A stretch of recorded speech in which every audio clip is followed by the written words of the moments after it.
Hey everyone, and welcome to the channel. So today we get to take a look at the 2024 Jeep Wrangler Rubicon 392. Huge shout out to Carolina Auto Direct for providing this Jeep for me today. Take a look at their website, that link is down below. This Wrangler's finished off in silver. MSRP start just over at $91,000. And this is powered by the 6.4 liter Hemi V8. It's also paired to the 8-speed automatic. This pumps out 470 horsepower, 470 pound-feet of torque. That power is sent through the full-time four-wheel drive system, propelling this 5,100-pound Jeep from 0 to 60 in 4.5 seconds. It also has a fuel capacity of 21.5 gallons. You'll expect to see around 13 miles per gallon in the city, 17 out on the highway. This has a wheelbase of 118.4 inches. Its overall length is 188.4. It has a width of 73.2. A height of 74.5 inches. Its ground clearance measures in at 10.3 inches, and it also has an approach angle of 44.5 degrees, a breakover angle of 22.6, and a departure angle of 37.5 degrees. Now, as we take a look at the exterior styling, you'll notice that the previous owner has some tasteful mods to this specific Jeep. So we'll get into all of those once we get to the sides there. But as we start up front for this Rubicon 392, you'll notice the gloss black grille with the forward-facing camera. There's the LEDs for the headlights, DRLs. Turn signals are mounted on the fender flares, which are aftermarket for this specific model. So it gives you a great view of that front tire. You have no obstructions for that, which is why the approach angle is so great. Now, this also has a steel front bumper with fog lights down below. There's the winch that's currently installed. It looks like the ends have been removed. So there is a piece right here that you can attach that has been removed just to give you more of that stumpy front bumper and look. Now, there's also a functional hood vent right here. This is part of the Hydro Glide from Jeep. So if you are taking this off the road, water gets over the hood, it's going to help separate that to keep your engine running nice and smooth. There's the Rubicon badge 392 as well. There's also the bump stops right there. For the Wrangler, you can actually fold down the windshield and rest it right there. So if you'd like to do that, it's not going to damage any of the paint. And there's also skid plates up underneath as well. Now, the Rubicon also comes with 35-inch tires from the factory. This is just an aftermarket 35-inch tire with the factory wheel. They are beadlock ready, so we have a little bit more aggressive of a tire that's also wider than the factory 35s. There's also rock sliders for this model, the hardtop roof, which is easily accessible to come off, of course, and then all of the doors are removable as well. It's very easy to do. You have this connection here for the electronics, for your power locks there, and then you have to remove the exterior 2 bolts, and you can lift these doors right off. Has a good look to it from the side. There's also the cargo panels there that are removable as well, which is specific to the 392 here. And then in back, there's the full-size spare LED taillights. There's the steel rear bumper. Backup camera is right in the middle there, along with all the parking sensors. This can tow up to around 5,000 pounds for the 392. And then this also has remote start. This does get the active exhaust, which it should still be on at the moment. So if we lock it, we can take a listen.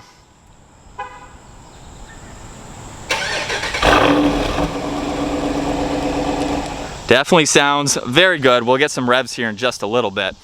But as we take a look at the cargo space now, we have the rear door that opens up. Very easy to do, even with that full-size spare. And then the window we can open up from there, where you have a decent amount of cargo space. There's also some room underneath the floor and areas where you can place all of the bolts when you take the doors off, the roof off, or even the windshield there. There's also an auxiliary there. And then you can fold down the back seats just to give yourself that much more interior space. So it's still functional for an SUV and what you can place in the back. And then as we take a look at the back seats, you already got a sneak peek of the red from the back, but we have the solid red leather interior for this model. Door panel is going to be simple since you can take them off, but there's a cargo net. You have a grab handle underneath as well as down below to help in getting the door off. And then there's the release, of course, for the door. And then hopping into the back, it's pretty spacious for what it is. You have some air vents along with your window adjustments, all the auxiliaries, some storage down below, as well as in the cargo nets there. And then at 5'10", I have a lot of headroom. So you could be taller than me, still be comfortable in the back. We have the roll cages here with the speakers built in. So you can actually get the music going when you have the roof off, which is nice. You can also fold down the middle so you get an armrest along with additional storage there if you need it. And you can also fold the headrest down. So if you need a little bit more visibility when no one's in the back, you can easily do that. Up front, the door panel just has the addition of the side mirror adjustments and your lock and unlock. And then we have the power operated front seats with Rubicon 392.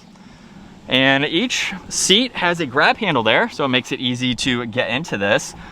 Where we have the solid red leather steering wheel, there's also some perforated leather. Well, let's fire this back up and take a listen to how this V8 sounds.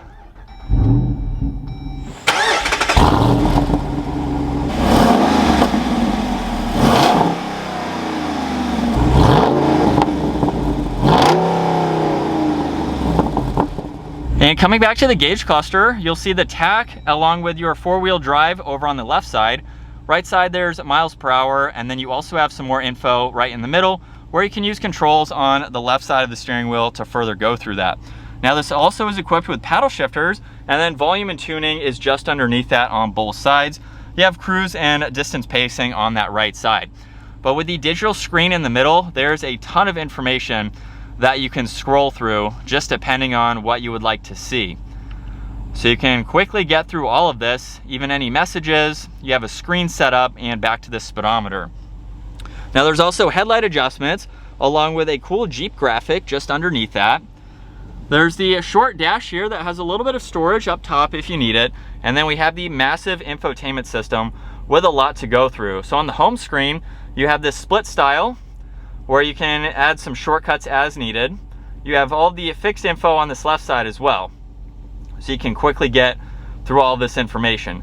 If you go into vehicle now, you have your forward facing camera, so you can pull that up and then you can quickly get into the rear facing camera as well. There's also several apps that you can get into just depending on what you need. And you have some shortcuts up top to get into your heated seats, heated steering wheel, your temperature adjustments. So you can go through all that, including some notifications as well. Now there's air vents underneath that. Physical controls for all of your climates. So you have fan speed, temperature, heated steering wheel, heated seats. You have volume and tuning along with browsing there. You can shut that upper screen off if you would like to. There's parking sensors, traction control. You can even adjust the exhaust so it gets much quieter and then much louder. All of your window controls are in the middle. There's also some auxiliaries on both sides of that. There's some factory auxiliary switches. So if you have, for example, the winch, you can hook that up and have power to it already. There's also your locking differentials, your off-road mode, and your sway bar disconnect. Now here's where you can also change four-wheel drive. And then we have reverse, of course, drive, and the manual setting to use those paddles. We still have a manual parking brake, cup holder storage in the middle. You get two center armrest storage bins, along with plenty of storage in the glove box there. There's also a grab handle for your passenger. And then with the hardtop roof, you do have to take the driver's side off first, so you have a few of those tabs to undo.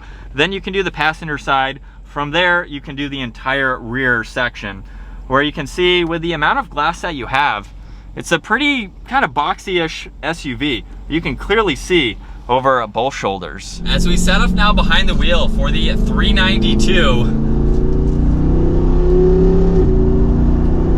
that is a very loud exhaust with it in the on position. If we shut it off now and we do that same acceleration, I guess it opens up when you get a little bit in the higher RPM range there, but it's definitely loud. I think it adds a really cool fun factor to an already fun SUV. I used to own a Jeep Wrangler. I had it for a little while. This is a vehicle that you're buying, hopefully, for that top-down experience. Taking the doors off, taking the roof off. It just is a fun SUV. Unlike any other SUV, we now have the Ford Bronco, which is competing with it now. But it just has that fun factor to it where it's still practical. It's going to give you a little bit more road noise or wind noise compared to more of a solid SUV. But you can get past that because of how fun it is to drive. But now we have a vehicle that has even more power. So it gives you that straight line performance. This is not a vehicle that you are going to take quick around turns. It's just something that you can have fun giving it an acceleration like that. The one downside that I will say to Jeep putting in more power for this Wrangler is I don't believe that they did any other upgrades. They may have done some with the braking. I don't really think they did as much as far as the handling goes for that power. So at least from my perspective from driving them before, it's like they just slapped in the engine and called it a day. I think it's still cool, but I feel like there should be a little bit more to it, unless I'm missing something. It's not something that you're going to take around the turns. But the paddle shifters are pretty responsive, so I am impressed with that. So you can use those as needed. You can also use them if you're off-roading, just to hold the gear or something like that. But the Jeep Wrangler is definitely a fun SUV. This and the Ford Bronco are basically the only two where you can take everything off and have that kind of experience. And from my ownership experience, it's fun. You can hear the wind, like I said earlier. So that's just something to know when you're going into a vehicle like this. With my Wrangler, I used it more for city driving. I didn't really take it out on the highway much. It wasn't all that comfortable on highway drives. We have the solid front axle for this, so it's going to absorb bumps a little bit different than the Ford Bronco with the independent front suspension. And so you're going to get more of a comfortable on-road ride. With the Bronco, this is going to have a lot more articulation with the solid front axle. So there's pros and cons to both, just to throw that in there. But I drove mine around the city. It was definitely a fun city vehicle for myself. And from second gear, here we go.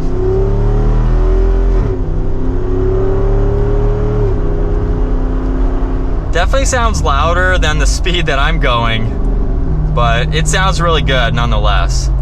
So this is what it's like to be behind the wheel for the Rubicon 392.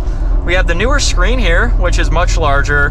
Not a whole lot of information, but I like its sizing, how it's integrated into the dash here, and the info that you can go through. And as far as driving the Wrangler, this is a vehicle that, let's face it, it's not going to be as smooth as other vehicles.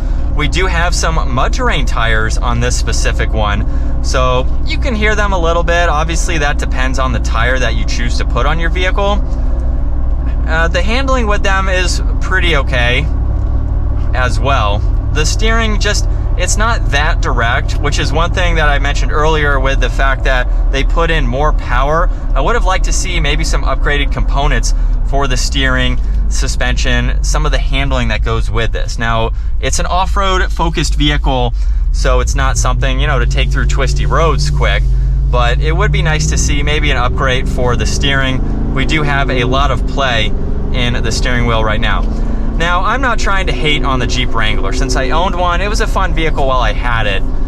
There's definitely a huge following with the Wrangler in general. Like I said, it's a fun vehicle.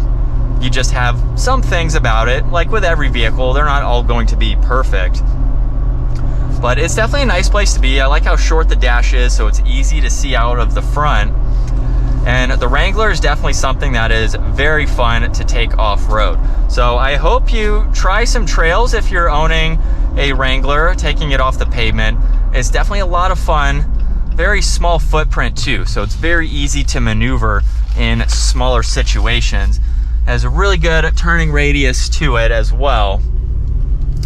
And then we got plenty of power to turn larger tires with this.